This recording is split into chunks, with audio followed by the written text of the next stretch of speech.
নমস্কার, আজকে আমি সরিষা আর বরবটি দিয়ে পাতুরি রান্না করব। ভিডিওটা না টেনে শেষ পর্যন্ত দেখতে থাকুন। এখানে আমি বরবটি এরকম সাইজ করে কেটে ভালো করে ধুয়ে পরিষ্কার করে নিয়েছি।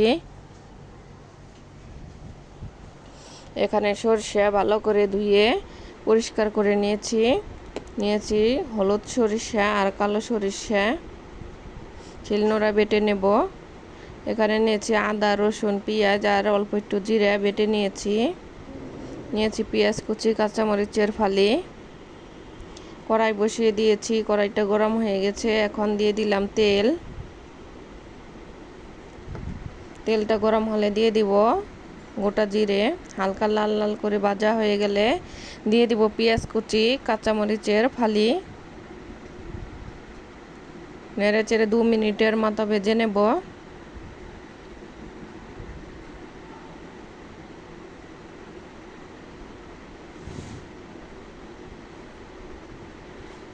দু মিনিটের মতো ভাজা হয়ে গেছে।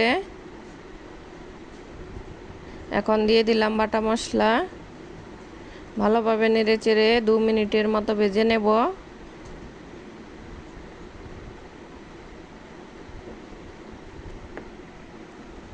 দু মিনিটের মতো ভাজা হয়ে গেলে দিয়ে দিব 1 চামচ লবণ, 1 চামচ হলুদ গুঁড়া, আধা চামচ ধনিয়া গুঁড়া, আধা চামচ জিরার গুঁড়া, আধা চামচ শুকনো মরিচ এর গুঁড়া। এখন ভালোভাবে নেড়ে চেড়ে মিশিয়ে নেব।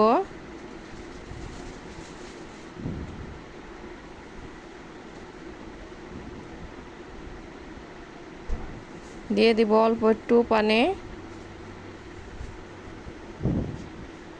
পানিটা দিয়ে 2 মিনিটের মতো কষিয়ে নেব।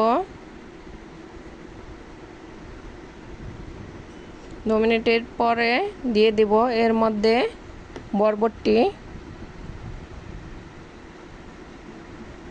এখন ভালোভাবে নেড়ে চেড়ে চুলার আঁচ মিডিয়ামে রেখে 5 মিনিটের মতো ঢাকনা দিয়ে ঢেকে দেব।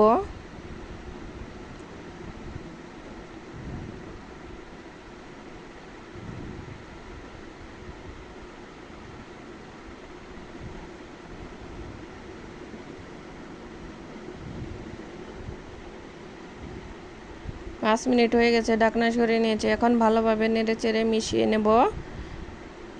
মাঝে আমি আরও 2-3 বার নেড়ে দিয়েছিলাম ঢাকনা সরিয়ে। এখন ভালোভাবে কষানো হয়ে গেছে। এখন এর মধ্যে দিয়ে দিব পানি।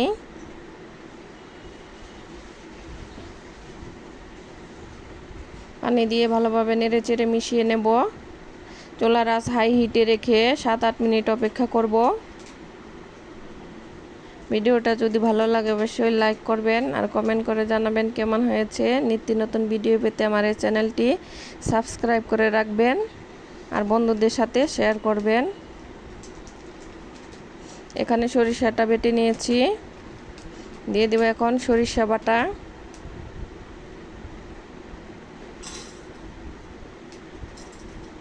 ভালোভাবে নেড়ে চেড়ে মিশিয়ে নেব। আরও এভাবে 2 মিনিট রান্না করলেই হয়ে যাবে সরিষা দিয়ে বরবটির পাতুরি।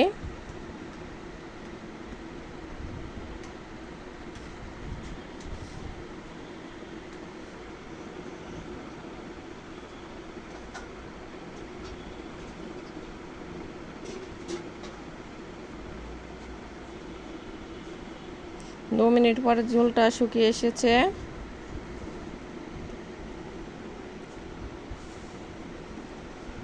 এখন নামিয়ে নেব।